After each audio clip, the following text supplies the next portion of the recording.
There we go. Actually, let me also get my laser pointer set up here because I'll probably be doing this. Oh, Yay. nice. Okay, Oh, great. perfect. Morning, everyone. Yeah, we okay to get started? Morning, just for reintroductions, I'm Dr. Carl, or prefer to go by Tim. I'm one of the blood bankers here at the University of Chicago, but I am lucky enough to be here to present to you the topic of carcinogenesis, or rather more specifically, because you've been talking about nothing but carcinogenesis for the past week or so, the role of carcinogens in the formation of cancers. These are the objectives. We're going to define what a carcinogen is. We're going to review some conceptual models of how carcinogens behave and how they... The lights. I'm just going to thank you. fix the lights. Like how carcinogens actually drive cancer, but our main focus is actually going to be on reviewing specific examples of carcinogens that you'll probably have to know, understand a little bit about their specific mechanisms of driving cancer, as well as the tumors that they're associated with. I know that you as med students love memorizing more and more things. Unfortunately, that is the reality of this, and you will be expected to recognize the association between a lot of these carcinogens and the cancers they cause. There's a list of them down here. I know that this is a lot of material in general to get through. It can be kind of a slog, so if you are drowning, if you want to focus your attention on a few particular high-yield topics, I did identify a few slides as such. They also make pretty good exam fodder, FYI. So, quick overview. So what are carcinogens? These are agents which cause or promote cancer, of course, if you break down the Greek etymology. What we're going to be talking about are specifically exogenous substances, things, entities that drive cancer, environmental drivers of cancer. What we're not addressing in this are things you guys have already spoken about, inborn predispositions towards cancer, things like inborn like abnormal hormonal signaling that can drive cancer. Those are not really the focus of our talk today. The carcinogens that we're talking about are externally derived, and they generally have a dose-dependent nature. The more you're exposed to these carcinogens, the higher your cumulative risk for developing their associated tumor. The carcinogens we're going to talk about fall into three general classes. Those would be chemical agents, radiant energy, i.e. radiation. I think most people are pretty comfortable with these two, but also a rather wide array of microbial agents, especially oncogenic viruses that can directly drive cancer. Before we start, if you bust open your Robbins, which I strongly recommend, you will be met with this concept of the initiation promotion sequence. This is a rather old conceptual model of carcinogenesis that was derived from models of skin cancer in mice. It's a helpful mental framework, but it doesn't really apply perfectly to all the carcinogens we're going to talk about, but we can still sort of go through it. Under this model, cancers sort of arise from external carcinogens. First of all, from an initiation step. What is initiation? Initiation is some sort of irreversible DNA damage, some terrible exposure to a carcinogen that creates a lesion on that cell that cannot be undone. It is irreversible and it is carried forward. That being said, under this model, initiation is necessary but not by itself sufficient to actually cause cancer. To actually drive the promotion of a cancer, there needs to be an additional stimulus, so-called promotion, that enhances cellular proliferation and sort of amplifies the effect of that genetic lesion, which in turn results from tumorigenesis only from those cells which have been initiated. This model really works best for the chemical carcinogens, maybe not so much for the radiation carcinogenesis. Now, the model I do think is a little bit overly simplistic. The key takeaway is that successive additive abnormalities are really what drive cancer. Usually it's no one single lesion that can do it, but the accumulation of many. So you'll have some sort of carcinogenic insult that will induce an abnormality in a somatic cell that will initiate it, so to speak. And it is the accumulation of additional abnormalities that will drive cancer, and just because a cell is initiated, that does not mean it is necessarily committed to forming a cancer. There are many different possible fates for that cell lineage. It may be maintained, it may apoptose, or it may form that malignant neoplasm. All right, so this is sort of the central theme for this lecture, and it's actually overly broad here, but carcinogens cause cancer by creating lesions in those critical genes which regulate all the things you've been talking about for the past couple weeks: cell proliferation, growth, apoptosis. Now, with carcinogens, the formation of those genetic lesions, they may be random, depending on the nature of the carcinogen, or they may occur at very stereotypic sort of hotspot locations where the genome is more susceptible to damage, and we'll discuss specific examples of both. And it's important to note that, when you have these DNA adducts or DNA lesions being formed in a random or semi-random fashion, the majority of them don't actually cause cancer. Most of them will be actually deleterious to the cell. But only those lesions that confer an adaptive survival advantage to the cell actually will promote cancer. And if those lesions are not repaired through the many mechanisms that I hope you guys have discussed, because I'm not going through them, those genetic lesions are carried forward by the progeny of the affected cell. That is referred to as clonality, where that cell and its subsequent offspring have the same sort of genetic signature. And again, I'm going to keep hitting you over the head with this. Most singular lesions are not sufficient to cause cancer alone. You usually need several sequential hits to that initiated cell or its progeny to actually drive cancer. Any questions about these concepts? Great, let's go to specific examples. Can you guess what the first one is going to be? A bit more background on chemical carcinogens. We're going to be talking about a few different chemical substances that drive cancer. What do chemical carcinogens have in common? They are all highly, highly chemically reactive, and in particular, they tend to be very electrophilic because the DNA sites on which they act tend to be very nucleophilic. So when they interact, they form covalent adducts. They bind directly to DNA, and this formation of this genetic lesion is what constitutes initiation, and that primes the cell for possible tumorigenesis. I think I've already sort of touched on this, that chemicals are generally pretty dumb. For the most part, they don't have a tendency to react at specific spots, with a couple of exceptions we'll discuss. And when you have these very chemically reactive substances, they can react with anything in the cell, right? They could react with proteins, they could react with carbohydrates, lipids, any other part of the cellular apparatus, but only that damage which occurs to DNA gets committed to future cellular lineage, and therefore that's all we really care about, at least in this context. All right. We can also split the chemical carcinogens into two different metabolic classes. There are the direct-acting chemical carcinogens. These are those which do not require any sort of metabolic activation. They are innately carcinogenic. When you're exposed to them, they directly act on your DNA. In contrast to the indirect-acting chemical carcinogens, which is frankly a bigger group that we're going to talk about, these are compounds that by themselves are relatively chemically inert, but they require some sort of metabolic activation, some sort of in vivo activation to become carcinogenic, to form the ultimate carcinogen. Benzoate pyrene is going to be the best example of that, and it's the one that we'll discuss next. For the direct actings, the most classic example would be your alkylating agents. These are actually chemotherapeutic agents that, of course, ironically, through the same mechanism that they damage and destroy cancer cells, also can induce cancer in non-neoplastic somatic cells. All right, let's go to a very basic case. So we have a 50-year-old man. He develops a sort of irritating, annoying, persistent cough. He's got sort of vague pain in his right shoulder and his upper back. So he presents to a physician, and on physical exam, there's a couple things notable. One is that on chest auscultation, there are diminished breath sounds in the right lung apex. That's it. And then on neuroexam, there's a very subtle weakness of the right upper extremity, and his grip strength is reduced a little bit. The rest of his history is unremarkable, but he does endorse a very kind of mild smoking history. He smoked half a pack of cigarettes per day since his 34th birthday, let's say. Do you guys know how to do pack year calculations? We'll go through it really quick. So a pack year is a year in which a person smokes 1 pack of cigarettes per day. A pack of cigarettes has 20 cigarettes in it, if you didn't know that. So if this guy is smoking a half pack per day for 50 minus 34 years, 16 years, it's about 8 pack years. Those of you who have had some clinical exposure or know people who smoke a bit more, an 8-pack year smoking history is not that impressive, to be honest with you. It's not a very severe smoking history. It's not nothing, as we'll see, but I want you to remember that fact. So here on the left, we have the plain film chest x-ray, and on the right, I have a coronal slice of this gentleman's CT. This is, of course, not a real case. I took these from Radiopedia, but do we have any budding radiologists in the audience that want to point out the abnormality here?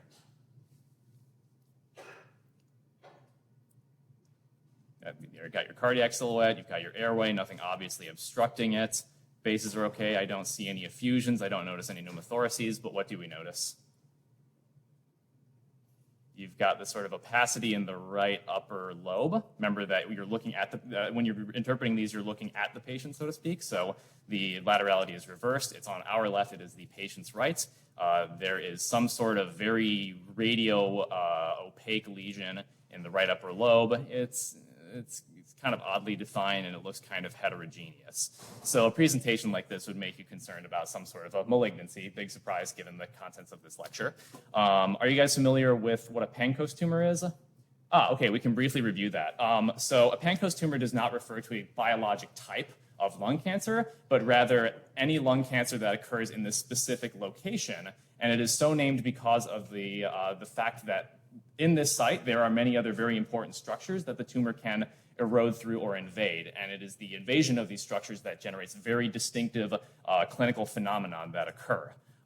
So in the site, you have the sympathetic chain running posteriorly. Involvement there can cause what's called Horner syndrome, which will be sort of ocular and facial abnormalities that result from disruption of the sympathetic chain. The brachial plexus is just a little bit superior, so invasion of that structure can cause disturbances of perception and motor function of that extremity, which this patient did manifest. Involvement of the phrenic nerve could cause paralysis of half of the diaphragm. It could also just cause some mild irritation or coughing. Involvement of the recurrent laryngeal nerve, although maybe not on this laterality, could cause vocal hoarseness. And then, of course, the superior vena cava does channel down through this. You know that this is responsible for the venous drainage of that upper extremity and the head and neck. And obstruction of that vessel can cause so-called SVC syndrome, which will present with sort of like swelling and discomfort there. So I do want to point out that Pancoast tumors, again, it's not a specific type. It could be a squamous cell carcinoma, it could be an adenocarcinoma. It's just the fact that it's in this location and it invades these structures. That's what makes it a Pancoast tumor. Okay, so here is a core needle biopsy of the lung, or at least that's what it says on the requisition, because I don't actually see any lung tissue here. There's no alveoli. All we have here is actually lesional tissue. We as pathologists do rely on clinical correlation in this regard a lot. If you give me a core of tumor, I don't know where it came from. All I see is lesion. Okay, but anyone want to take a crack at describing this thing? Why don't I go ahead and get started? Again, I told you it's not normal lung. Are these cells pink or purple? Say pink. Yeah, they're pink. They're very eosinophilic. They're forming this epithelium that seems to flatten out into sort of flat stratified layers, like a stratified squamous epithelium. It's forming these little keratin flakes here, and it's forming. I think it's trying to form keratin pearls here. So these are the features that would make us think about a squamous cell carcinoma, particularly a keratinizing squamous cell carcinoma. Is of course a malignant lesion, and the diagnosis of malignancy in this case is emphasized by, well, one, the clinically invasive nature of this lesion, but also the sort of general nucleomegaly, nuclear atypia, and pleomorphism, the sort of very ugly appearance of these nuclei. Admittedly, I don't see any mitoses in this field, so that doesn't help, but the rest of the features I think are sufficient to get us there.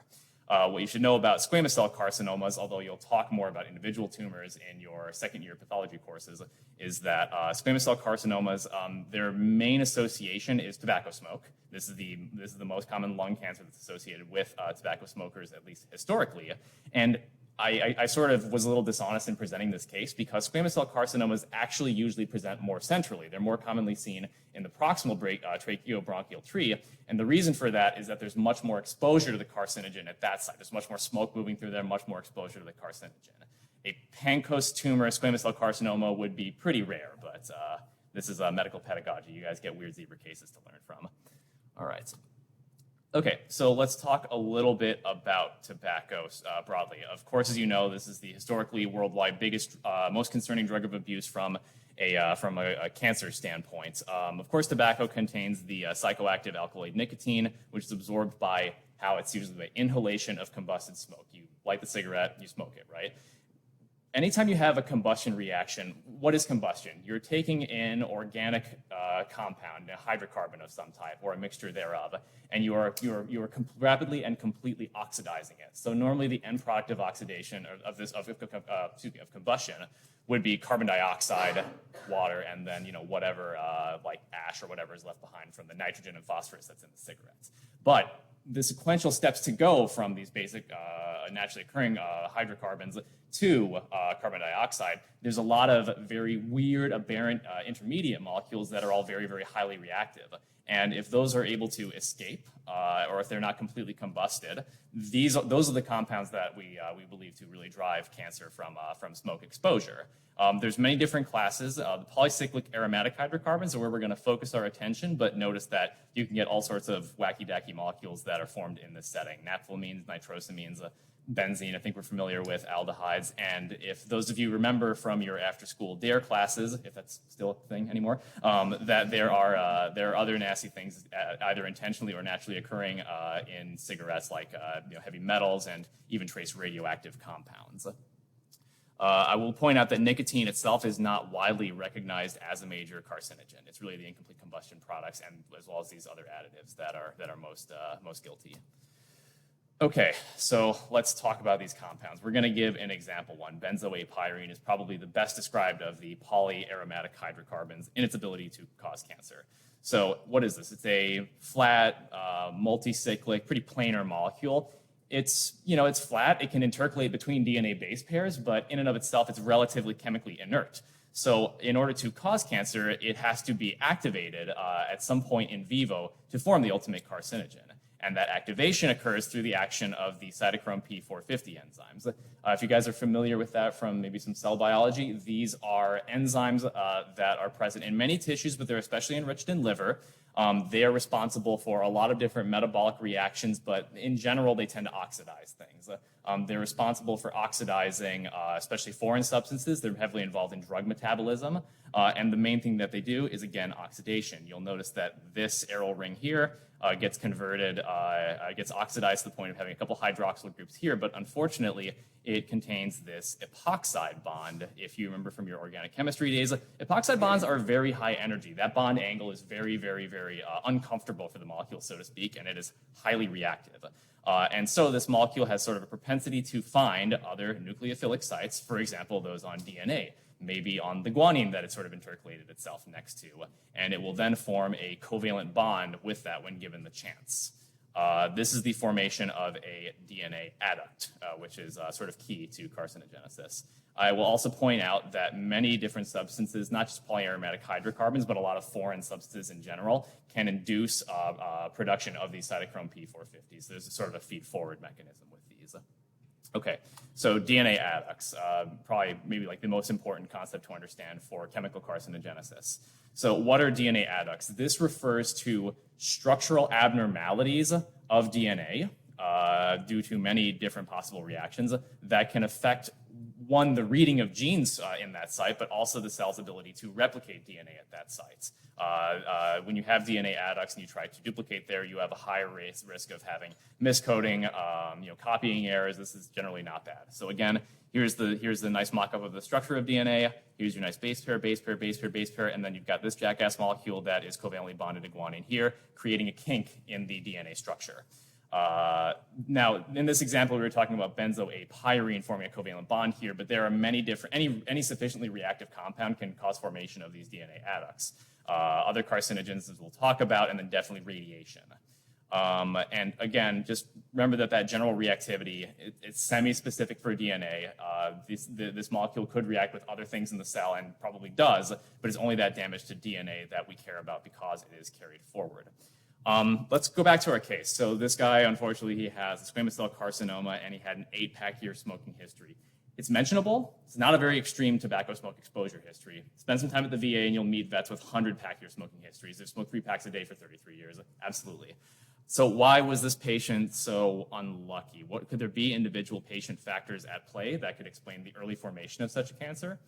Of course, the answer is going to be yes. There are factors that drive genetic susceptibility to cancers broadly, but to carcinogens specifically. And here's a very worthwhile example, which is that benzoate-pyrene required metabolic activation to form the ultimate carcinogen, right? So differential expression of that enzyme that activated it could predispose someone to more and more DNA damage given a mild exposure. And indeed, about 10% of Caucasian patients induce a highly inducible form of this particular cytochrome, leading to much higher expression on exposure to these compounds and increased activation of those compounds. So that, again, that confers a higher risk of developing lung and many other cancers, even with mild exposures. If you're not familiar with the cytochromes, I would read up on them because this is not going to be the last time you hear about them. The cytochromes play significant roles in many metabolic processes, and they're central to the field of pharmacogenomics, which is the study of differential response to drugs, as the cytochromes themselves are responsible for activating or clearing many drugs. So you will learn about associations of cytochrome polymorphisms with susceptibility or resistance to variable drugs. But that's outside the scope of this neoplasia section. Okay, so back to tobacco smoking. We get that tobacco smoking is bad. It creates DNA adducts. So what cancers does it cause? I think we're on board with lung cancer, but Because of the huge impact that it's had on cancer formation worldwide, it's been very well studied, and associations have been found between tobacco smoke and, I won't say just about every cancer, but cancers in every single organ system pretty much. Lung, of course, larynx, oral cavity, esophagus, pancreas, kidney, many, many different sites. But the strongest associations, and I think the ones you should focus on learning the most, are going to be those at the sites of greatest exposure to the carcinogen. So we talked about in the proximal tracheobronchial tree, that's where the smoke exposure is greatest. That's also true in the mouth and the airway upstream of that. So you see oral cavity cancers, you see cancers of the larynx, the pharynx, and of course the lungs. But in addition to that, these compounds they're absorbed systemically, they're distributed, but many of them are ultimately excreted, and that excretion is largely into the urine, where the carcinogens become very, very concentrated. And so the lining of the urinary tract is very strongly exposed to a high amount of this carcinogen. And so the other major association will be for cancers of the urinary tract, urothelial carcinomas. It's probably the most common risk factor probably the largest risk factor for bladder cancers.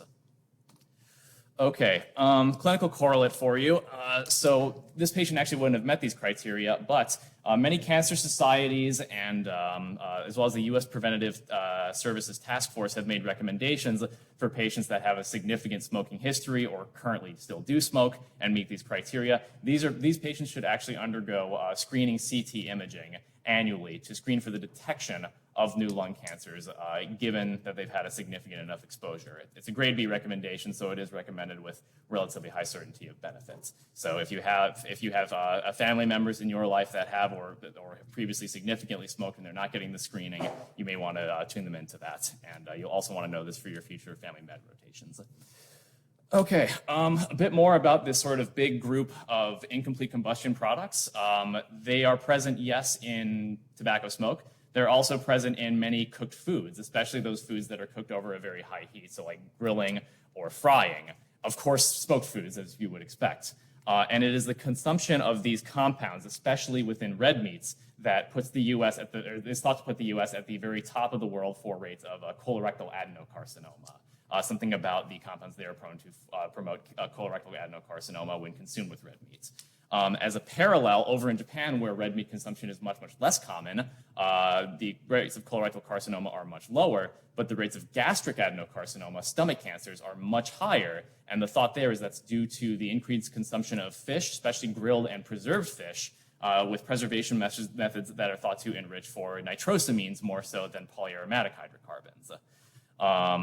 So, I mean, the takeaway is that, unfortunately, these carcinogens are all around us, and you can't escape them, and maybe part of living life is learning to accept some minimal degree of risk. I'd say if you're concerned about it, eat less red meats. While researching this lecture, I went onto the American Cancer Society website, and of course, they make the recommendation to limit your red meat consumption to reduce your exposure to these compounds. But they also recommend if you are going to consume red meat, to literally microwave your steaks to increase the core temperature, to reduce the hot cooking time, to reduce the formation of these compounds.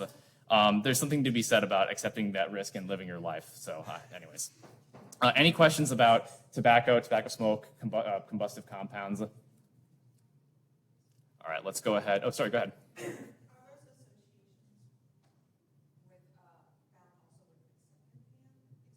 Yes, I can't cite these specific studies, but the exposure of secondhand smoke exposure in people who live with smokers, that does confer a higher risk of basically the same composition of the same blend of cancers that we spoke about, but again, in particular, lung and bladder. Yes.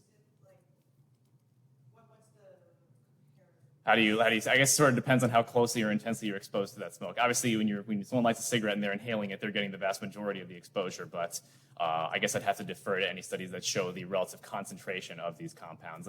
If I had to spitball, it's probably less than a 10% risk than primary smoke exposure, if I had to guess. That's completely out of nowhere, by the way, so please do not quote me on that. All right. Okay, so next major compound that I think most of us are familiar with is asbestos. Asbestos is not one single chemical compound. It's actually a group of different silicate crystals. They have differing chemical compositions, but what they have in common is they form this very fine fibrous structure, and it is that fiber structure which confers very strong insulating properties. Asbestos is very resistant to heat, and so it has found many applications in construction, construction materials, as well as in textiles for fireproof clothing.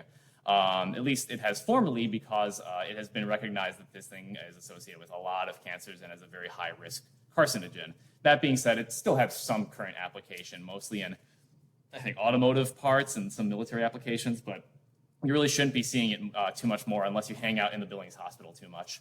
Anyways, so the reason that asbestos is dangerous is that these crystals, because of their fine fibrous nature, they're very prone to airborne suspension when they're disturbed. And once suspended in the air, they may be inhaled.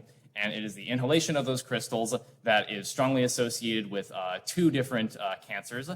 First of all, mesothelioma, which occurs in the pleural space, and as well as in the peritoneal space, and we'll talk about why. But as well as, I guess the historical phrase was bronchogenic carcinomas. No one says bronchogenic carcinomas in thoracic pathology anymore, right? NSCLC is the current phrasing, but your textbooks may still say bronchogenic. That refers to squamous adenocarcinoma, non-small cell. Okay? These are actually overall more common than mesotheliomas, but the association is better described with mesothelioma because there's so few other carcinogens that cause mesothelioma. So we'll talk about that. As to talk about why these crystal fibers are very dangerous, these are postmortem lung samples. These were workers from Italy who had some history of occupational exposure to asbestos, and upon sampling of their lungs postmortem, you can see that there's a huge number of these needle-like crystals that just sort of accumulate there. These fibers are never broken down. They are simply too large for macrophages to engulf. They land in tissue, they stay there, or they frankly invade and escape to other tissues. That leads us to a particular pathologic morphologic feature. We love named bodies in pathology. So this is a ferruginous body. What this is, it's a core of an asbestos crystal. Now, an asbestos crystal itself is not normally brown, and it's not ferruginous. It doesn't actually have much iron. So this appearance is actually conferred from several sequential attempts by macrophages and other inflammatory cells to engulf the cell. They're unsuccessful, but they do deposit, this nasty complex of proteins and iron that confer this color and which give this body its name, a ferruginous body. If you see ferruginous body, you should think about asbestos exposure, and you should also be thinking about risk for the associated mesothelioma and lung cancer, or sorry, NSCLCs. Okay. Here's another example of a macrophage trying unsuccessfully to consume one of these crystals. Now, what these fibers do is, you inhale them, they distribute out into the distal tracheobronchial tree. From there, they can penetrate through the epithelium, they can reach the interstitium, they can make it out into the pleural space, and they can even migrate out into much more distant sites. How do the crystals themselves cause cancers? There's three major theories. First is that the fibers, like the immune response that they generate, the failed engulfment attempts, those are associated with a high production of reactive oxygen species. As you know, many of those cells rely on the oxidative burst to break down or destroy whatever it is they're trying to engulf. And those reactive oxygen species are very reactive and can damage DNA locally. There's a thought that the fibers themselves may actually directly interact with chromosomal DNA, the so-called chromosomal entanglement theory. And then lastly, the crystals themselves are a very nice surface for the adsorption of toxic compounds, such as tobacco smoke, let's say, sort of concentrating their effect. And it's been very well described that smokers who have had asbestos exposure, the two of those things together is beyond multiplicative. It is like an 80+ increase relative risk of cancer formation, because the fibers will concentrate those tobacco-derived carcinogens. And also, I didn't mention this earlier, but the hot smoke will damage the mucociliary elevator, so to speak, and that will sort of impair the clearance of some of the more proximally distributed fibers, so leading to more and more absorption of these fibers. Okay. I think that multiplicative effect has only really been described in lung cancers, not in mesothelioma. Let's talk about mesothelioma a little bit here. So what is mesothelioma? It is a malignant cancer of the mesothelium. The mesothelial cells that line the different spaces in the body, whether it's the pleural space or the peritoneal space. They secrete fluid, they have many other functions, and when they undergo a malignant transformation, the result is not so much I mean, initially it is a single, mass, but because of their behavior, they tend to surround, to envelop, and to ensheath whatever organ that they are covering. So you can see this terrible example of a lung there's lung here, I promise you, that's been completely ensheathed by this kind of knobby, semi-invasive, actually definitely invasive solid tumor. Because of this behavior, they are very, very hard to treat, and mesothelioma has a pretty poor prognosis with only about a 1 to 2 year median survival. What I want to drive home is that you guys have learned about different classifications of malignant cancers. Carcinomas, which are cancers that arise from epithelial cells, sarcomas, which arise from mesenchymal cells. Mesothelioma sits sort of in between in its own category. They are biologically distinct. They have different cytokeratin profile expression. You should think of them as being in their own category. And yeah, mesothelioma, the main risk factor is asbestos exposure, and I will point out that it has a very long latent period from exposure to cancer formation generally. I assume most of you have seen those campy commercials about if you or a loved one has been exposed to mesothelioma, or if exposed to asbestos and you have developed mesothelioma, you may be entitled to compensation. This is because there is so much workplace exposure to these compounds before, well before the association was known, owing to that long latent period. Okay. Asbestos can cause a few other diseases. We've talked about mesothelioma and non-small cell lung carcinomas. Because of their invasive and the sort of migratory nature, they have also been implicated in other intra-abdominal cancers, in particular ovarian cancers. And maybe this is more relevant to next year, but there is a very, very devastating acute reaction to asbestos exposure that can result in terminal fibrotic lung disease, a condition known as asbestosis. Actually, if you look back at the if you look at these images before, does this look like healthy lung tissue to you? No. Very few airspace, like the air spaces are not fine and finely septated. They're large and confluent, and the surrounding tissue is very fibrotic. So there's an example of that. Okay, so that's that. Any questions about asbestos or mesothelioma? Not, we'll go on to the next set of compounds. Time-wise, we're about 30 minutes in. I think our pacing is okay, but we're going to speed up a little bit for the next 8 different chemicals that I'm going to discuss with you. We'll focus on what the compound is, where it comes from, and the cancer that it causes. So first, we're going to discuss aflatoxins. Aflatoxins refer to this group of different molecules that are produced by a lot of very common molds, most classically Aspergillus flavus. It's not the most common bread mold. You may or may not have been exposed to it in your life. Where it tends to be found is on nuts and grains, especially when they are stored in warm and humid conditions, pretty suboptimal conditions for food storage. And when they are on these compounds and they're growing and they're proliferating, these fungi will produce these toxins. And these, in particular, AFB1, is associated with a lot of liver disorders, but for the purpose of our lecture, hepatocellular carcinoma, cancers of the hepatocytes. There is a specific geographic distribution of hepatocellular carcinoma from this cause, and that tends to be in poorer countries in Africa and Asia, where there is hot and humid climates, and propensity to store the crops this way. So AFB1 is also indirect acting. Like benzoate pyrene, it gets activated to an epoxide.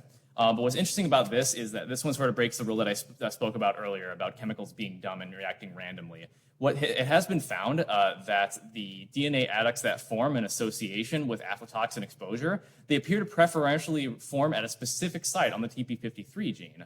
And the resulting cancers that are associated with aflatoxin exposure, they harbor this specific G249T mutation. This is a missense mutation. It diminishes p53 function. You know that p53 is the guardian of the genome, the end-all, be-all tumor suppressor gene. What's interesting is that we don't really see this particular mutation in hepatocellular carcinomas that are not associated with aflatoxin exposure. So this is an example of a hotspot where something about the genetic structure at that location, maybe it's very GC-rich, something like that, makes it more susceptible to damage from this carcinogen. So just quick review, I do want you to memorize these, unfortunately. So there's the carcinogen, here are the tumors. Tobacco, I want you to think about non-small cell lung cancers. I want you to think about urothelial cancers. For asbestos, I want you to think about mesothelioma and non-small cell lung cancers again. And for aflatoxins, I want you to think about hepatocellular carcinoma.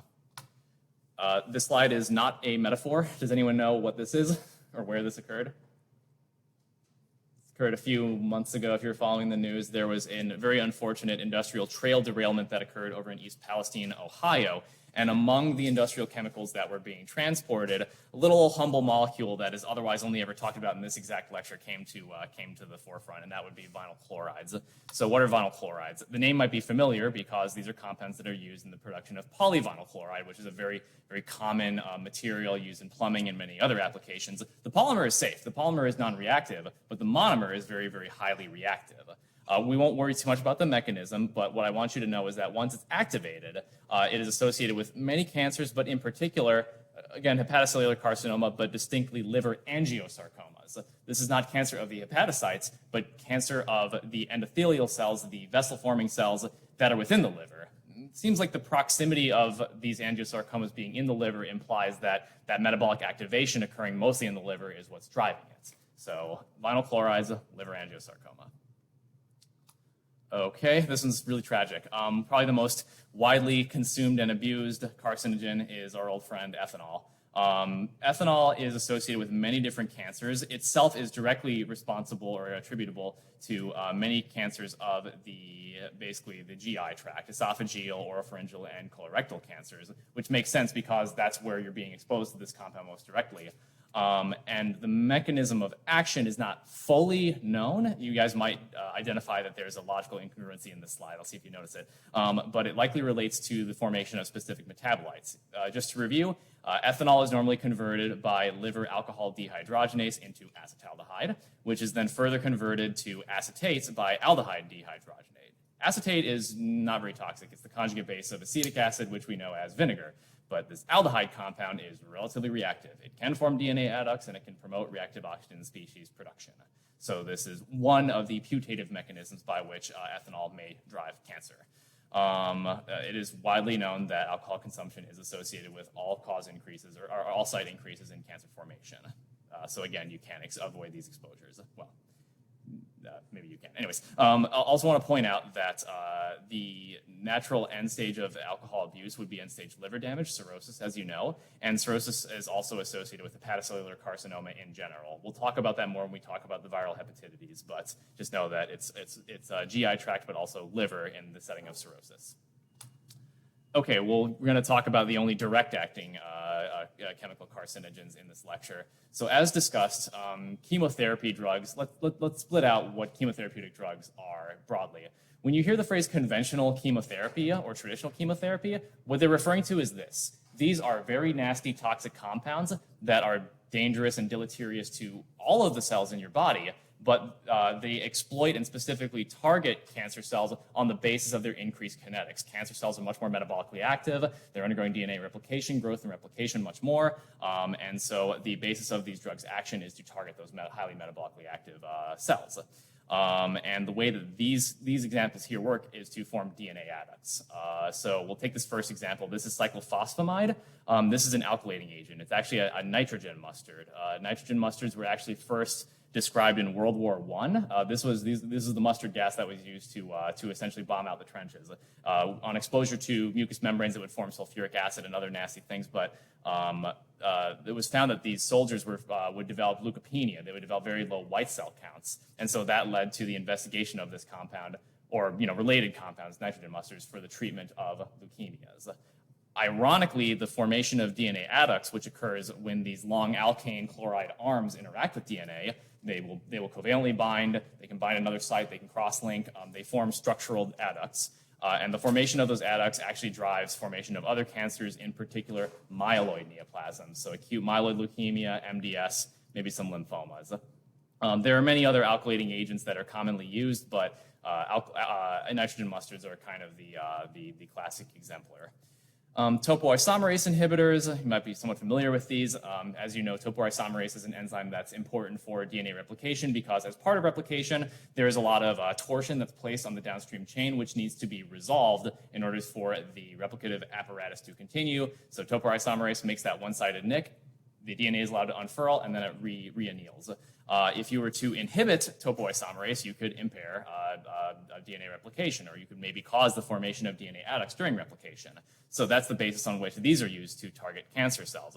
But again, they may themselves induce many other cancers. Again, mostly hematolymphoid neoplasms, leukemias, and such. Okay, and then here are the last chemical carcinogens we'll just kind of fly through. This is more just for like cultural competency. So have you ever heard of areca nut? Yeah, so areca nut is a stimulant of abuse that's popular in South and Southeast Asia. What this is, it's the fruit of the areca palm tree, and when it's mixed with an alkaline substance, some sort of lime, and placed in the gums, it has a mild numbing and stimulant effect, kind of comparable to coca leaves. And so it is abused widely in those areas, and the local site of action of other compounds in the areca nut is associated with formation of oral squamous cell carcinomas. The incidence of this particular cause of cancer is currently rising. Arsenic and beryllium, arsenic we know is a nasty compound. The actual mechanism is not quite known. It may interact directly with DNA. It may drive reactive oxygen species production, but it is associated with carcinomas of the skin and lung. Beryllium is a rather distinctive one. Beryllium is not a common element that we are exposed to. It's only seen in relatively esoteric manufacturing settings, in particular aerospace engineering and nuclear engineering. But there's a very strong association with beryllium exposure and lung carcinomas. Diethylstilbestrol, that's one that I've only ever learned about in medical school and thankfully haven't encountered since. Have you guys heard of this compound? Okay, so diethylstilbestrol is a synthetic estrogen. It is a bit different from normal signaling estrogen. It was used way back in the day for prevention of pregnancy losses. The thought was that it sort of changed the uterine tone to prevent inappropriate dumping of a pregnancy, essentially. Unfortunately, and apparently it was modestly effective at that role, but unfortunately, the exposure of the fetus, especially female fetuses, to that synthetic estrogen had really deleterious effects on the development of the sexual organs. And in particular, patients who had exposure, they were at very high risk for a very distinctive carcinoma, clear cell adenocarcinoma, later in life. That's a very strong association there, diethylstilbestrol and clear cell adenocarcinoma. Nicole, have you encountered examples of exposures to this in our clinical practice? I know you don't do gyne, but... I think it's pretty rare because the use is so... Right. It's like thalidomide back in the day. It's important to understand it, but you're not going to see much of it in clinical practice at this point. There are still some adults that have residual effects of having Right. And most of those adults are pretty old now, we would think. Okay, thanks. Another carcinogen that's of very recent interest is talcum powder, which might come as a bit of a shock because I think we've all been exposed to or used talcum powder in some capacity. It's used in many, many different consumer products, including historically baby powder. It is being recognized that there is an association of talcum powder exposure with certain cancers, kind of similar to asbestos, to be honest with you. Mesothelioma a little less so, but ovarian cancers in particular. This is still an area of active research, but it has driven most manufacturers or most corporations to pull talcum products or talcum powder from any consumer products. And I think we don't need to review these others here. So here is a review of all of the, I think, most significant chemical carcinogens. I guess we should go through each one. So again, we talked about these three. Vinyl chlorides, think again about hepatic angiosarcomas, again, cancers of blood vessels in the liver. Alcohol, a lot of things, but think about oral tract, esophageal, squamous cell carcinomas especially, and hepatocellular carcinoma. Alkylating agents, think about the hematolymphoid system. Areca nut, oral squamous cell carcinomas, beryllium, lung, and diethylstilbestrol, that vaginal clear cell adenocarcinoma. Okay, next section. I assume you all know where this is. This is Chernobyl, of course. This is shortly after the terrible meltdown that irradiated the entire city. We actually won't talk too much more about Chernobyl because I think it's been done to death, and I also still haven't seen the HBO miniseries. So let's do a quick overview of radiation. Radiation, what we're mostly talking about here is electromagnetic radiation. These are photons, right? These photons have a wavelength that is inversely related to their frequency, and the energy that is imparted by this photon is directly related to that frequency by this equation, E equals h, which is Planck's constant times the frequency. The takeaway from this is that the shorter the wavelength, the more energy is imparted by that radiation. We define different ranges of radiation based on those energy levels. You guys are familiar with this spectrum: gamma, X-ray, ultraviolet, visible light, and longer. But when you get to sort of X-rays and gamma rays, what those are referred to is ionizing radiation, and everything that's less than that is non-ionizing. What does ionizing radiation mean? ionizing radiation has enough energy to ionize atoms. When the radiation strikes an atom, it has enough energy and it imparts enough energy to cause stripping of the electron from the atom that it strikes. This refers, in the context of electromagnetic radiation, we're talking about mostly X-rays and gamma rays, which you may also hear referred to as cosmic rays in some settings. But if you care, particle radiation, so alpha radiation, beta, and neutron radiation, those also have enough energy to cause ionization. So those are all considered ionizing radiation exposure. Now, when this radiation strikes DNA, the amount of energy that is imparted is large enough to cause significant structural damage. You get breaks, you get frank disruption of covalent bonds. You can have disruptions of entire chromosomes, especially if that exposure to radiation is very, very acute. You get formation of weird fusions, translocations. You usually don't get these minor subtle point mutations that occur at stereotypic sites. And that's very important because if chemical compounds are quote unquote dumb, radiation is completely indifferent to whatever it strikes, right? It is absolutely random, whatever target in the cell that it's going to hit. And again, we only care about the damage that is collected by DNA. So what cancers are ionizing radiation associated with? We think, first of all, about acute myeloid leukemia, so again, hematolymphoid neoplasms, but I want you to also be aware that the thyroid is very, very susceptible to ionizing radiation, and the formation of specifically papillary thyroid carcinomas is very well associated. Now, with solid tumors, oftentimes the cancer formation can occur relatively latently. You could have a 10 or 20-year interval before actually manifesting the tumor. Not so much the case with the leukemias. Those tend to be have a much smaller interval from exposure to onset of cancer. Nicole, correct me if I'm wrong, but the susceptibility of the thyroid to ionizing radiation has to do with the uptake of radioisotopes of iodine that can form upon exposure to ionizing radiation, correct? Yeah. Okay.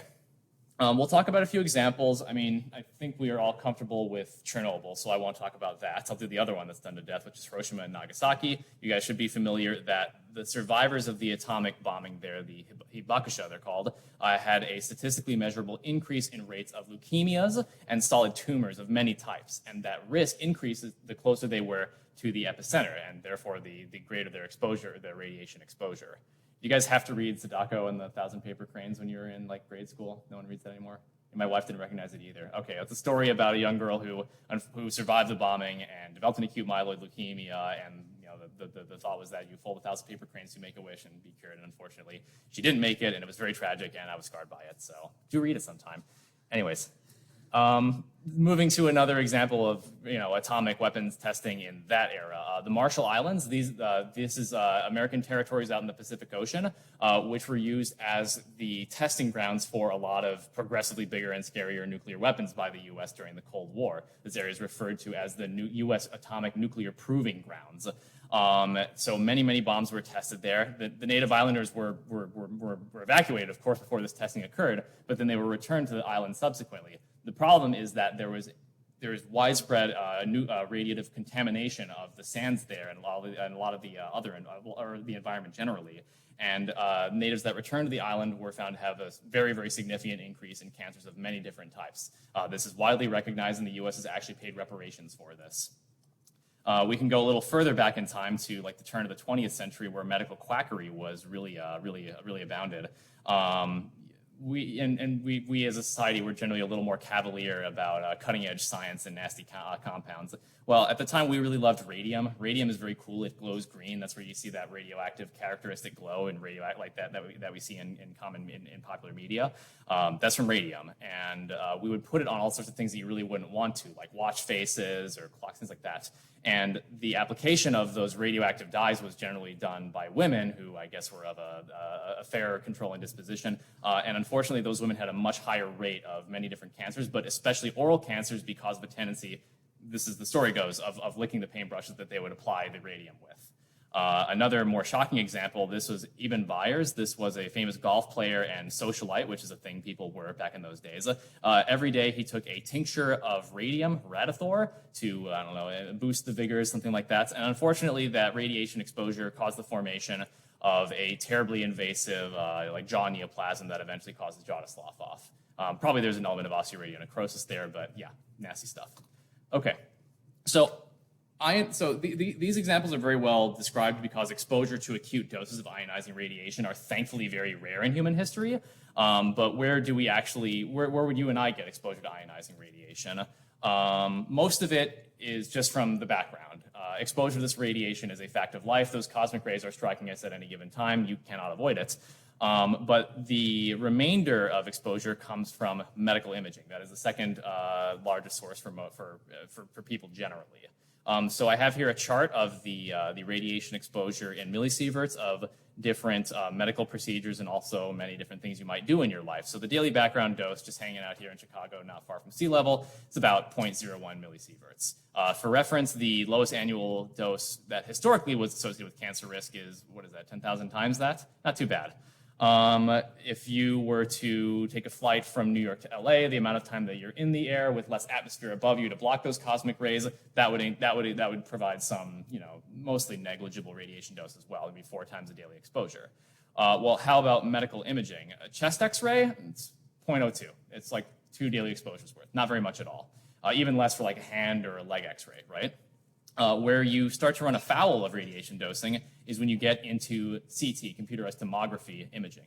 CT images involve a lot of pelting with X-rays at many different angles to form that, the 3-dimensional structural image. So it is our job as clinicians to try to minimize exposures to this radiation where possible. And where you really need to be careful about it is in pediatric patients, because it has been widely recognized now that exposure to radiation in childhood is very, very associated with formation of leukemias and brain cancers, even at doses that are well below the previously established minimum annual risk. The absolute risk is low. It's 1 new leukemia, 1 new brain cancer per 10,000 kids you over-irradiate, but I think you would agree that any single one case is tragic. So why are children more susceptible? Why are they at higher risk? The thought is that, well, they're growing, their tissues are undergoing more replication, their chromatin's more open, they have more immature repair and immune surveillance mechanisms, so they're less likely to identify and eliminate their immune systems are less likely to eliminate nascent cancer, and they also just have a longer residual lifespan in front of them, many, many more years ahead in order to possibly manifest down the road a cancer from those initiated cells. So really want to emphasize that you need to minimize exposure wherever you can and only do it where there is clear benefit. So, okay. That was ionizing radiation. Here's non-ionizing radiation. Non-ionizing radiation being anything like UVC and lower. Don't really care too much about UVC because the ozone layer blocks that, at least for now. But UVB is where we're mostly going to focus our attention. UVB does not have enough energy to break DNA, but there are certain bonds in the pyrimidine dimer, or in the pyrimidine base pairs, in particular thymine, that interact with radiation when it's about 280 nanometers in wavelength. You have formation of these covalent cyclobutane bonds, and this occurs right in the range of UVB. This is a DNA adduct. You get this weird kink that is a problem for DNA reading and for replication, and you get replicative errors that result. We are exposed to UVB radiation all the time. Thymidine dimerization occurs all the time, but we have a repair mechanism that 99.99% of the time handles it. That's the nucleotide excision repair pathway. Hopefully you guys have gone through that, but in brief, it's that which recognizes the kink. It digests one end of the affected area and then re-anneals based on reading the anti-template, the opposite side, right? Do you guys remember what disease results if you have any sort of abnormality of the nucleotide excision repair pathway? Maybe a disease that is associated with a higher risk of cutaneous neoplasia with UV exposure? That'd be xeroderma pigmentosum. Not sure. Have you guys been exposed to that topic yet? I'd hate to spring it on you if not. Okay, good. I don't have a slide on it, so. Yes, pretty tragic. Okay, so where do we get UV radiation exposure? It's from the environment. It's pretty much entirely from the sun. Important to remember that UV radiation is not very good at penetrating because of its low energy nature, and also the fact that our skin is very good at absorbing that radiation. They are absorbed by the keratinocytes as well as the melanocytes of your skin. Lighter skin patients are at a higher lifetime risk of cancers that are associated with UV radiation exposure, and those cancers are, it's the common skin cancers. It's your basal and your squamous cell carcinomas. These are low-grade neoplasms that usually manifest in older patients reflecting a long lifetime exposure to UVB radiation. Those can usually be lopped off by your family medicine doctor. But also melanomas, which are very aggressive cancers of the melanocytes. Those are more associated with intermittent and intense exposure to UVB radiation.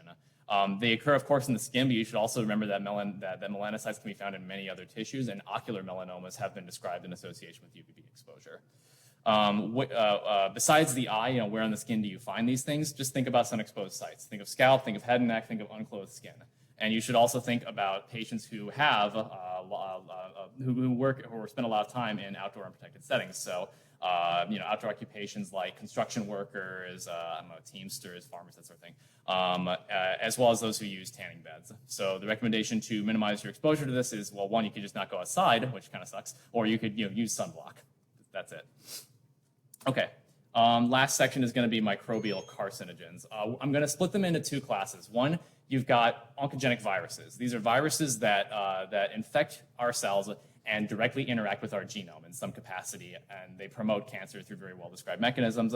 And then there's everything else, which I'm going to describe as bacteria, parasites, other things that induce immune reactions that promote cancer. Let's talk about the classic example of the former first, human papillomavirus. This is a very common DNA virus. It has a particular tropism. It prefers to invade squamous cells. And the squamous cells are that which line our skin as well as all of our mucous membranes, right?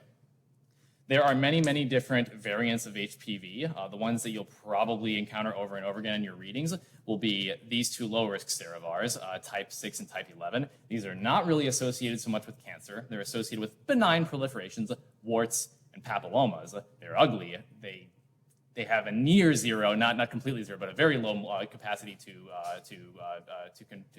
transform into a malignancy. And it's important to remember that these low-risk serovars, they do get integrated into host cells, but they don't actually integrate into the genome. Their DNA is maintained in separate DNA fragments called episomes. Conversely, the high-risk serovars, typically and most importantly types 16 and 18, these are associated with squamous cell carcinomas.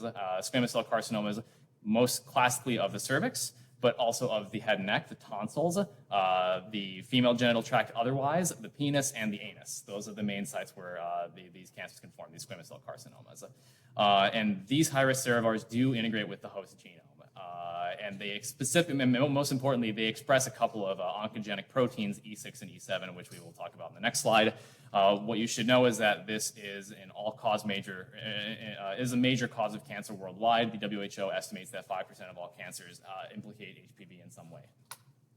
So those high-risk serovars, they integrate into the host genome. When they integrate, it's semi-random. You could get disruption of host tumor suppressor genes, and that can promote cancer. That's not great, but that's not the main mechanism. Actually, there are many other viruses that also integrate into our genomes that don't get talked about clinically because we don't attribute them to anything, so that effect is quite small. What we care about are the E6 and the E7 proteins especially. So E6 is a small molecule that inhibits P53. It actually causes degradation of P53, which is, again, a major tumor suppressor gene.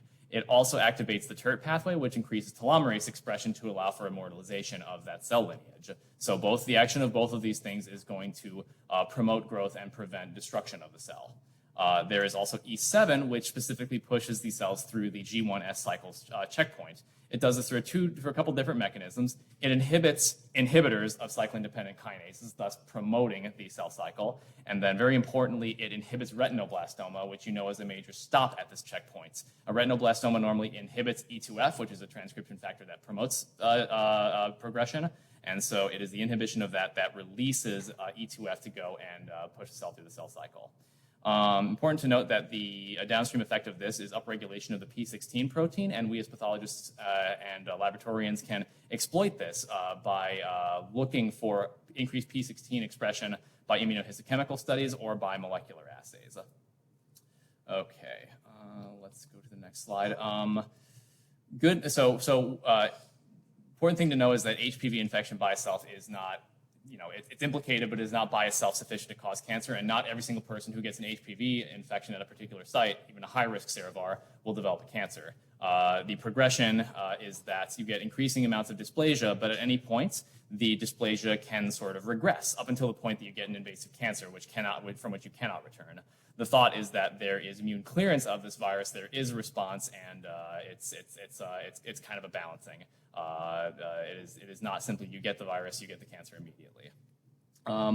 Anyways, good news is that, this being a virus that can cause cancer, we have a vaccine against it, and therefore a vaccine that can prevent cancer. These would be the HPV vaccines Cervarix and maybe more importantly Gardasil, which protect against various serovirus, but importantly the high-risk ones. I do want to point out that Gardasil is a topic of relatively recent interest. It was only first approved for administration in men in 2009. Now the recommendation for it is just everyone ages 9 to 45 right now. I think everyone in this room is eligible for it. And if you haven't had the Gardasil vaccine, it's strongly recommended. It'll reduce your chance of carcinomas of squamous sites, whether in the genitals or in the head and neck, tonsil, etc. Let's see. You guys are probably familiar that cervical squamous cell carcinoma used to be the #1 cancer killer of women, and thanks to a combination of Pap smear, the active surveillance for the formation of these cancers, but also the effect of these vaccines, it is now like number 10, number 11, something like that. Okay, next virus, human T lymphotropic virus. I'm guessing this is your first exposure to this virus. The name says most of it. It is a virus that has a tropism. It invades human T cells, in particular CD4 T cells. That might sound familiar because HIV does that same thing, and sure enough, HTLV is in the same family as HIV. It is an RNA retrovirus, and it has the ability to integrate into the host genome. It is transmitted through pretty similar mechanisms as HIV, sexual exposure, IV drug use, blood transfusion, breastfeeding. The mechanism by which HTLV drives cancer, it could again have to do with the random integration of the host genome, but more importantly, the expression of this TAX protein, which sort of broadly alters host gene expression to promote growth and replication. The specific mechanisms, I don't think we're going to get too far into, but promotes growth, interferes with DNA repair genes, and affects immune response signaling. That's a very important point, that immune response signaling. Remember that these are CD4 cells that it's infecting, the main sort of coordinators of the active immune response. And the cancer that can form is adult T-cell leukemia lymphoma, ATLL is the abbreviation. The name again, it's actually pretty non-specific, isn't it? This is a cancer of those CD4 positive T cells. It has a pretty poor prognosis. It presents with a lot of organ infiltration, and it's a leukemia/lymphoma. It's a cancer of CD4 positive T lymphocytes, so it's a lymphoma, but it presents in a leukemic fashion. And there's a classic finding when you look at these cells on a peripheral smear, you see these so-called flower cells, which are named because of the distinct nuclear lobations that form in the infected cells. This has a pretty poor prognosis, but the good news is that only a small minority of people who get infected with HTLV go on to develop ATLL. There's also another disorder that HTLV is associated with. This is the historically named tropical spastic paraparesis, reflecting its geographic distribution, but maybe better named HTLV1 associated myelopathy, or HAM. Because of disrupted immune signaling, you get aberrant autoimmune responses against spinal antigens, which can present with spasticity and weakness in the legs. Named tropical because the distribution of the disease is mostly in like the Caribbean, South America, but also Japan, where the virus is endemic. Okay, EBV. EBV is pretty much everywhere. It's this human herpes virus 4. It has a cosmopolitan distribution, which is to say that it's worldwide. It's not any particular areas that it's endemic.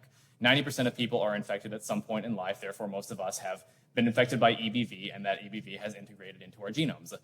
Important behavior of EBV is that it has a tropism for B cells through the CD21 surface marker. It also has a tropism for epithelial cells.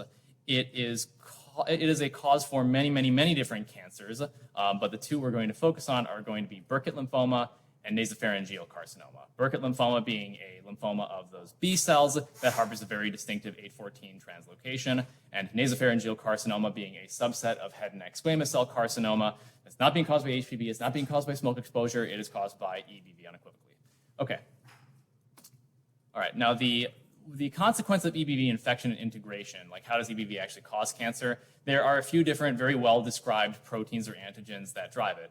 There's LMP1, which is a secreted protein that activates many pro-growth pathways, as well as anti-apoptotic pathways. So NF-kappa B JAK-STAT for growth, and then BCL2, which you know is the sort of blocker for apoptosis. So upregulation of that promotes the immortalization of that cell lineage.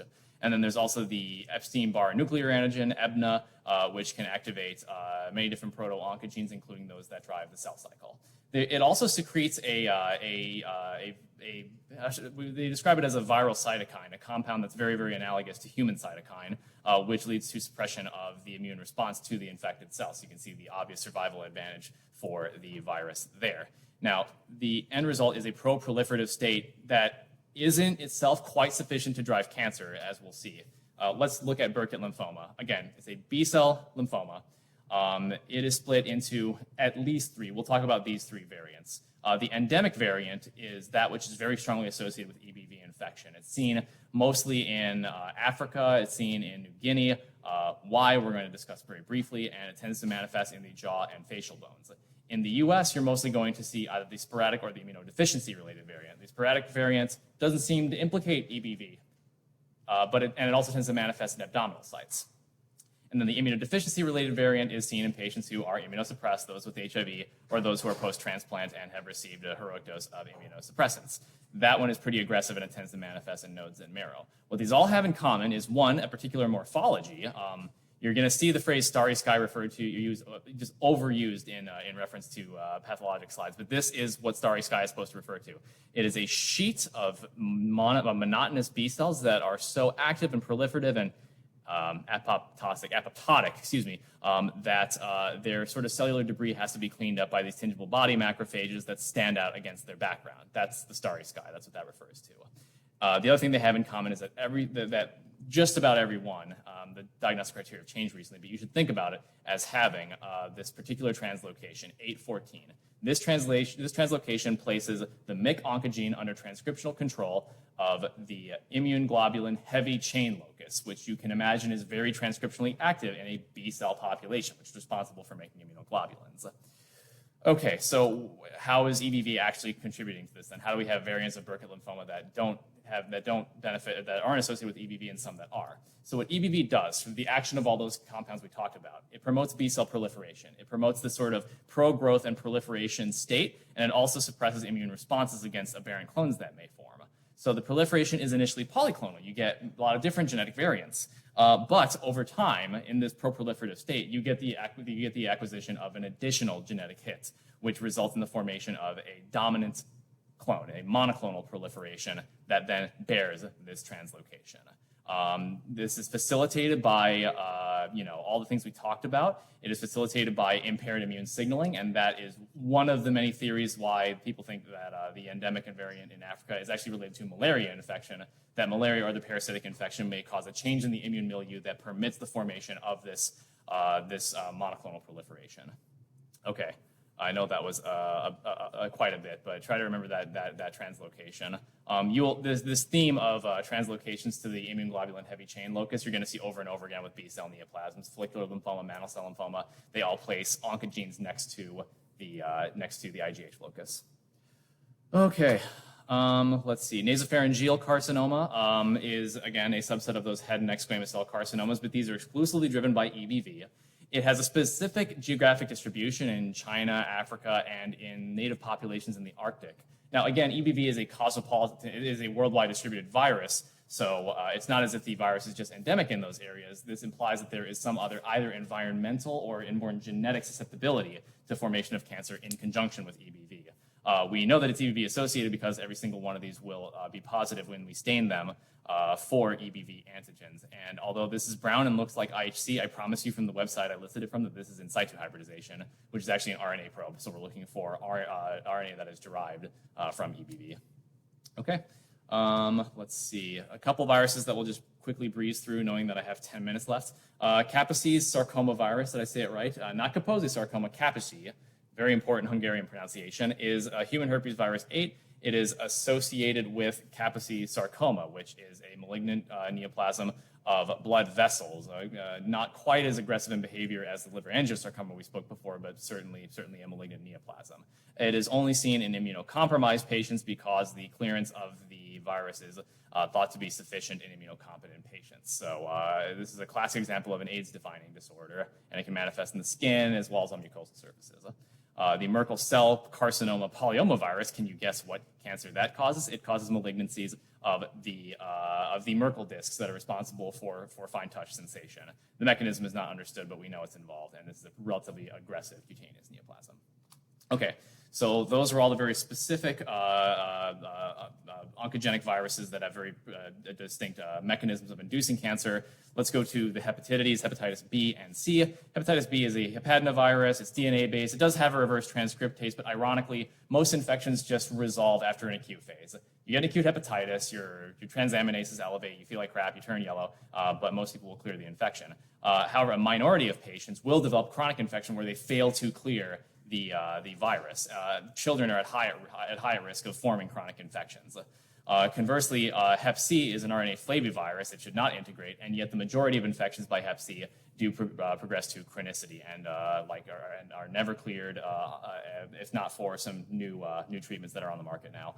Anyways, so how do these actually drive cancer? Well, what do these do? They induce a sort of pro-inflammatory state. It's a chronic hepatitis. There's an inflammatory response in the liver that goes for many, many years. That is locally destructive, and the healing response results in scarring down of the liver, a state known as cirrhosis. And in the cirrhotic state, there is a tendency for hepatocellular carcinomas to form, much the same as we spoke to before. The majority of hepatocellular cases worldwide are thought to implicate Hep B, but mostly Hep C. Most hepatocellular carcinomas.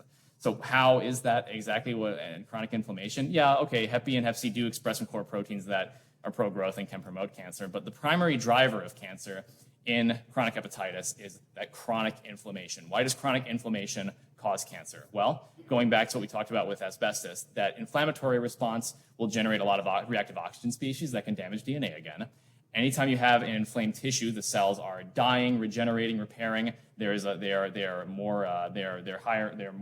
more replicatively active, and there's a higher risk of copying errors there. And then anytime you have sort of a prolonged state of immune dysregulation, you may have failure to surveil newly forming nascent cancers.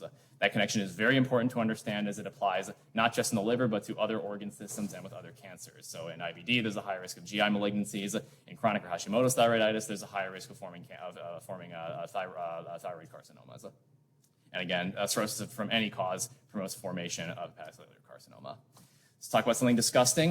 This guy here is liver fluke, Clonorchis in particular. This is a platyhelminth parasite that is mostly in raw and undercooked fish, mostly distributed in South and Southeast Asia. The ingestion of the eggs, or God forbid the whole liver fluke, will result in colonization of the biliary tract by this parasite.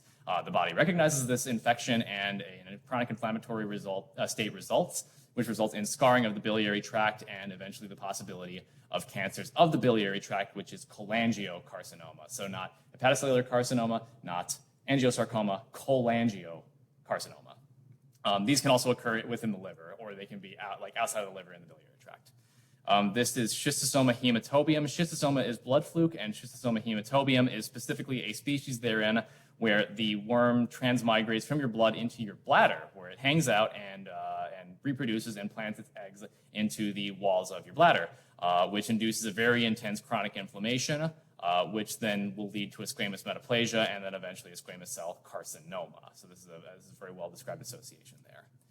I have 5 minutes left. I think we're on to our very last microbial carcinogen. This is H. pylori. You're probably familiar with it, a gram-negative kind of curvy bacterium known especially for causing peptic ulcer disease, but it can also cause a few different cancers, gastric adenocarcinoma as well as malt lymphoma via, well, mainly chronic inflammation. So let's review adenocarcinomas first. So gastric adenocarcinomas arise when that sort of gastritic, inflamed state induced by the immune response against the bacteria causes the local tissue to undergo a metaplastic change. It causes intestinal metaplasia. That in turn then can become more and more dysplastic, and it is from there that gastric adenocarcinomas can arise. It is now that's due to chronic inflammation, but I'm gonna contradict myself a little bit here by pointing out that there are more virulent strains of H. pylori that express a particular toxin, TAG-A, which it will invade the gastric epithelial cells and promote the growth and proliferation of those cells, which is in the best interest of H. pylori since that's the environment that it can infect. But you can see how that can as well drive carcinogenesis. Okay, and then malt lymphomas, these are B-cell lymphomas. They are extranodal, they don't take place in the lymph nodes. They could take place in the malt of your gut or other tissues, but more of they recapitulate that mucosa-associated lymphoid tissue, malt lymphoma. These arise from chronic inflammation caused by H. pylori, which, much like our example with EBV and Burkitt, promotes a initially polyclonal B cell proliferation from which a single mutant clone may arise, a monoclonal proliferation. I don't have a translocation for you this time, but that's the maltoma. What's interesting about this malt lymphoma is that treatment of the underlying infection, the H. pylori, you put them on triple therapy, you give them antibiotics, that can actually resolve the cancer, which is a little contrary to what we've been saying about the step of carcinogenesis being irreversible. It sort of implies that this particular cancer relies on some degree of dysfunctional immune signaling caused by the infection. Okay, there's a review of each of the non-chemical carcinogens. Just 3 minutes left, so I think I will spare you going through the list in a boring fashion again. Did you guys have any questions? If not, these are the major learning points. These are pretty much just lifted from Robbins, so if you want more information, you can go there. I think that's all I have for you guys today. Happy Friday.